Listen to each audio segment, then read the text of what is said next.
সুপ্রিয় দর্শক, আশা করি আপনারা সবাই ভালো আছেন। আজকের এই ভিডিওতে আমি কারকের একটি গুরুত্বপূর্ণ টপিক নিয়ে আলোচনা করব, সেটি হচ্ছে কর্তৃকারক। তো সবার আগে জেনে নেওয়া যাক যে আসলে কারক কি। কারক হচ্ছে যে ক্রিয়াপদের সাথে বাক্যের অন্য অন্য পদগুলোর যে সম্পর্ক, একটি বাক্যর মাধ্যমে সেটি ক্লিয়ার হওয়া যায়। সেটি হচ্ছে যে রহিমা ফুল তোলে, রহিমা ফুল তোলে। এই বাক্যটিতে লক্ষ্য করুন, ক্রিয়া হচ্ছে তোলো।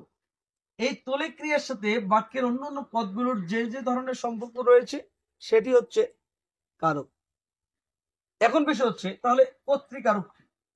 কর্তৃকারক হচ্ছে যে ক্রিয়ার সাথে কর্তার যে সম্পর্ক সেটি হচ্ছে কর্তৃকারক। এখন বিষয় হচ্ছে যে আসলে তাহলে কি ধরনের সম্পর্ক।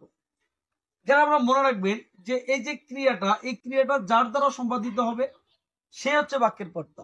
অর্থাৎ একটি বাক্যের ক্রিয়া যে সম্পাদন করবে সে হচ্ছে কর্তা। এখন কথা হচ্ছে এখানে যে রহিমা ফুল তোলে, এই যে তোলার কাজটি কে করছে? রহিমা সম্পাদন করছে, যার কারণে এখানে রহিমা হচ্ছে অবশ্যই একটি কর্তা। আর ক্রিয়ার সাথে কর্তার সম্পর্ক হয়, এখানে রহিমা হচ্ছে কর্তৃকারক। এখন বিষয় হচ্ছে যে আসলে প্রচলিত একটি নিয়ম আছে কর্তৃকারক নির্ণয়ের ক্ষেত্রে, সেটি হচ্ছে কে বা কারা দ্বারা প্রশ্ন করলে যে উত্তর পাওয়া যায় সেটি হচ্ছে কর্তৃকারক। সেটি এই বাক্যে আমরা প্রয়োগ করে দেখি যে কিরকম হয়। কে তোলে? রহিমা তোলে। তাহলে এই বাক্যে রহিমা যেহেতু তোলার কাজটি করতেছে এবং কে দ্বারা প্রশ্ন করে যেহেতু আমরা উত্তর পাচ্ছি রহিমা, তার মানে রহিমা এখানে কর্তৃকারক। ঠিক আছে, কিন্তু কথা হচ্ছে ব্যবহারিক ক্ষেত্রে যখন আমরা কারককে ব্যবহার করতে যাই, এক্ষেত্রে অনেক ক্ষেত্রে দেখা যায় যে এই যে কে বা কারা দ্বারা প্রশ্ন করে যে সঠিক উত্তর পাওয়া যায় না, সেক্ষেত্রে আমাদের অনেক সময় ভুল হয়ে যায় কারক নির্ণয়ের ক্ষেত্রে। এখানে একটু সচেতন থাকতে হবে। শুধু আমরা যদি মনে রাখি যে বাক্যে যে ক্রিয়া সম্পাদন করবে সেই কর্তা এবং সেই হচ্ছে কর্তৃকারক। যেমন আমি একটি বাক্য লিখলাম, পাহাড়ের ঢল বেয়ে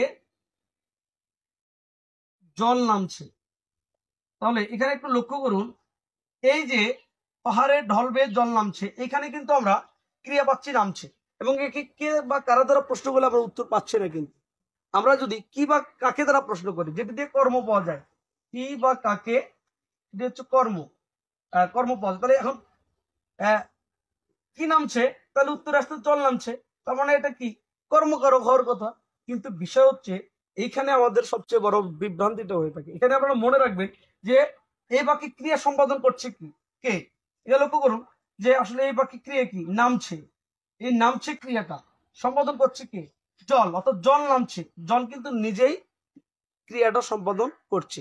যেহেতু জল নিজেই ক্রিয়াটা সম্পাদন করছে, তার মানে এই বাক্যে অবশ্যই কর্তা হচ্ছে জল।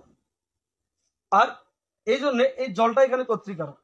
বিষয়টি আরো ক্লিয়ার করার জন্য আমি আরেকটি উদাহরণ লেখার চেষ্টা করছি, সেটা হচ্ছে পাতা নড়ে। পাতা নড়ে। এখন কথা হচ্ছে এই যে নড়া, এই নড়ার কাজটা কি করছে? পাতা নিজেই করছে। কিন্তু আমরা যদি প্রশ্ন করি কি নড়ে? পাতা নড়ে, তাহলে আমরা কিন্তু কর্মকারক পাচ্ছি। কিন্তু আসলে আমাদের লক্ষ্য রাখতে হবে যে এই বাক্যটিতে ক্রিয়া সম্পাদন করছে কি। তাহলে পাতা নড়ে, তাহলে এই নড়ার কাজটা কি করছে? পাতা স্বয়ং নিজে করছে, যার কারণে এখানে পাতা অবশ্যই কর্তৃকারক। আশা করি বিষয়টি আপনারা ক্লিয়ার হয়েছে।